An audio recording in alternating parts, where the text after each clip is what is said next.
Miss S Arunraj. நான் வந்து ஸ்வாகம் global கனெக்டில் வந்து சிவில் இன்ஜினியருக்காக அப்ளை பண்ணியிருந்தேன் naukri.comல. அப்ளை பண்ணி பார்த்தீங்கன்னா 2 டேஸில் எனக்கு வந்து இன்டர்வியூ கால் லெட்டர் வந்துச்சு. வந்து சென்னையில் வந்து அட்டென்ட் பண்ணியிருந்தேன். அட்டென்ட் பண்ணதுக்கப்புறம் வந்து ஒரு 3 டேஸில் வந்து நமக்கு வந்து நம்ம மால்தீவ்ஸ்க்காக அப்ளை பண்ணியிருந்தேன். அங்கேருந்து நமக்கு வந்து கம்பெனிலேருந்து கால் பண்ணணும்னு சொல்லியிருந்தாங்க. ஸோ அதே போல் 3 டேஸில் வந்து எனக்கு வந்து இன்டர்வியூக்காக கால் வந்துச்சு.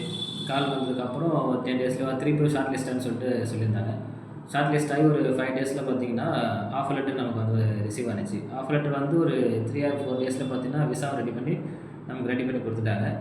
இப்போ 3 டேஸில் வந்து நம்ம கம்மிங் தேர்ஸ்டே வந்து மால்தீவ்ஸ்க்காக கிளம்புறேன். என்ன ஜாப்?